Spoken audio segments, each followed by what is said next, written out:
The Lady in Black. By Eleanor H. Porter.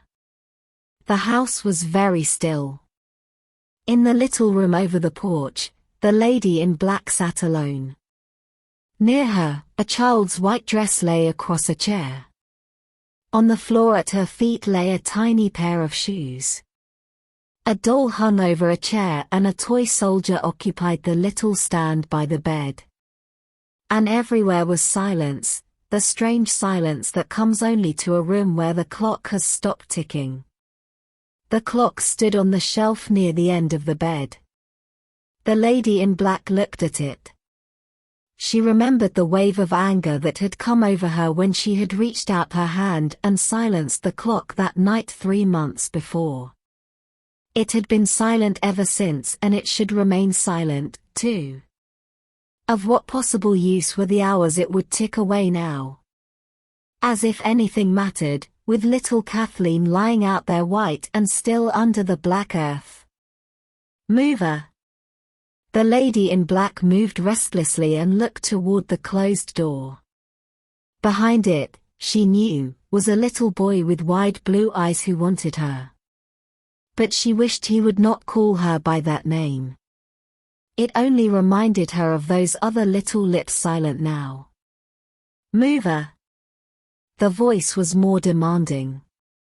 The lady in black did not answer. He might go away, she thought, if she did not answer. There was a short silence, and then the door opened slowly. Peek! It was a cry of joyful discovery, but it was followed almost immediately by silence. The unsmiling woman did not invite him to come near. The boy was unsteady at his first step. He paused, then spoke carefully, "Is here." It was maybe the worst thing he could have said. To the lady in black it was a yet more painful reminder of that other one who was not there. She gave a sharp cry and covered her face with her hands. "Bobby, Bobby," she cried out, in a release of unreasoning sadness. "Go away. Go away. I want to be alone." All the brightness fled from the boy's face. His eyes showed a feeling of deep hurt. He waited, but she did not move. Then, with a half-quieted cry, he left the room. Long minutes afterward, the lady in black raised her head and saw him through the window. He was in the yard with his father, playing under the apple tree. Playing? The lady in black looked at them with serious eyes, and her mouth hardened at the corners. Bobby had someone to play with him, someone to love him and care for him, while out there on the hillside Kathleen was alone, all alone. With a little cry the lady in black sprang to her feet and hurried into her own room. Her hands shook as she pinned on her hat and covered herself with her black veil. But her step was firm as she walked downstairs and out through the hall. The man under the apple tree rose hurriedly and came forward. "Helen, dearest, not again, today," he begged. "Darling, it can't do any good." "But she's alone, all alone." "You don't seem to think." "No one thinks, no one knows how I feel." "You don't understand. If you did, you'd come with me." "You wouldn't ask me to stay here," choked the woman. "I have been with you, dear," said the man gently. "I've been with you today, and every day, almost, since she left us. But it can't do any good, this continuous mourning over her grave. It only makes more sadness for you, for me, and for Bobby. Bobby is here, you know, dear." "No, no, don't say it," cried the woman wildly. "You don't understand. You don't understand."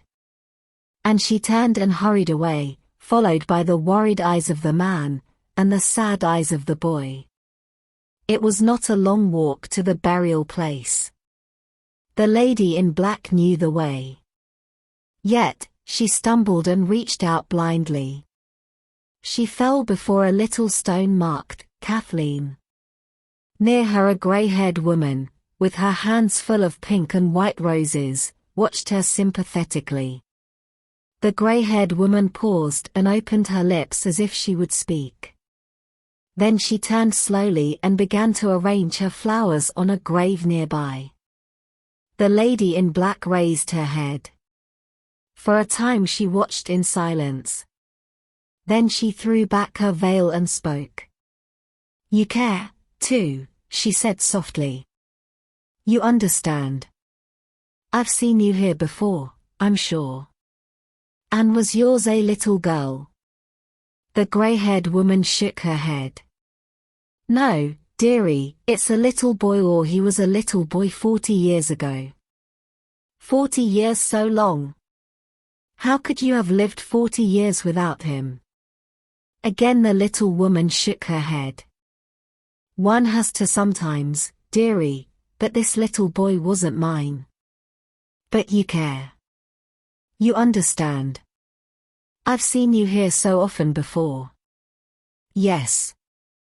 You see, there's no one else to care. But there was once, and I'm caring now, for her sake." "For her?" "His mother." "Oh."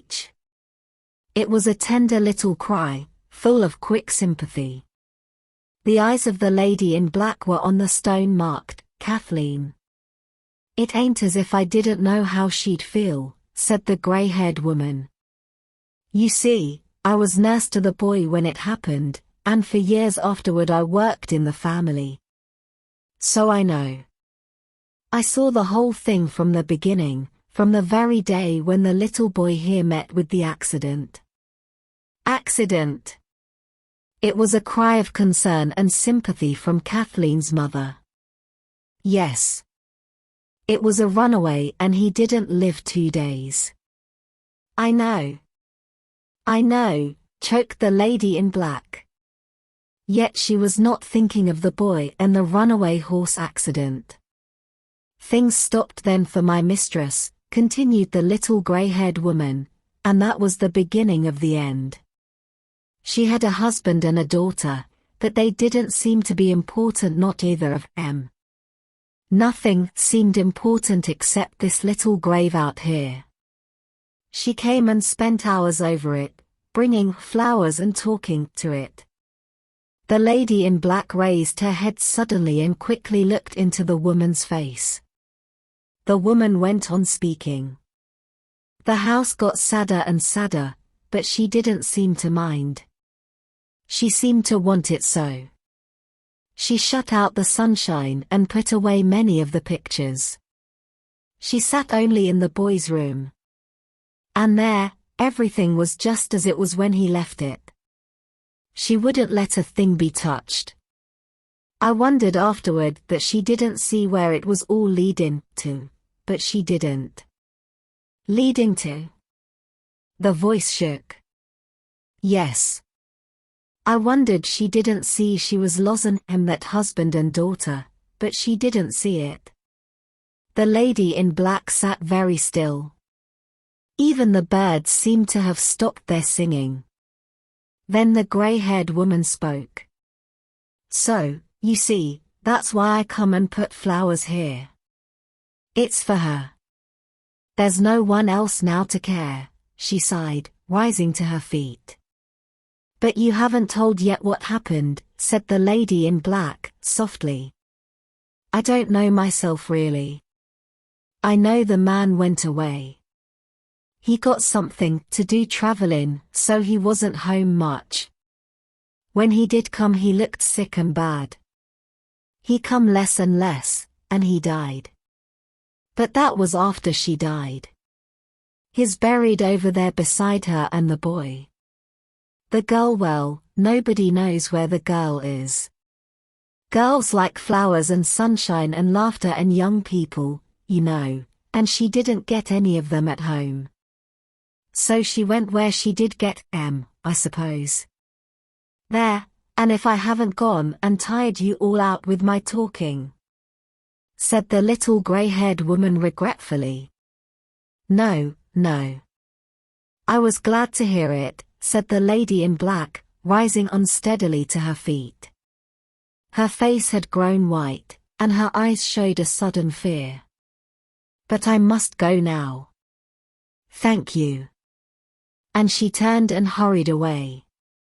The house was very still when the lady in black reached home. She shivered at its silence. She hurried up the stairs, almost with guilt. In her own room she pulled at the dark veil that covered her face. She was crying now, a choking little cry with broken words running through it. She was still crying as she removed her black dress. Long minutes later, the lady in black no longer moved slowly down the stairway.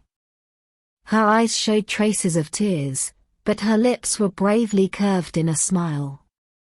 She wore a white dress and a single white rose in her hair. Behind her, in the little room over the porch, a tiny clock ticked loudly on its shelf near the end of the bed.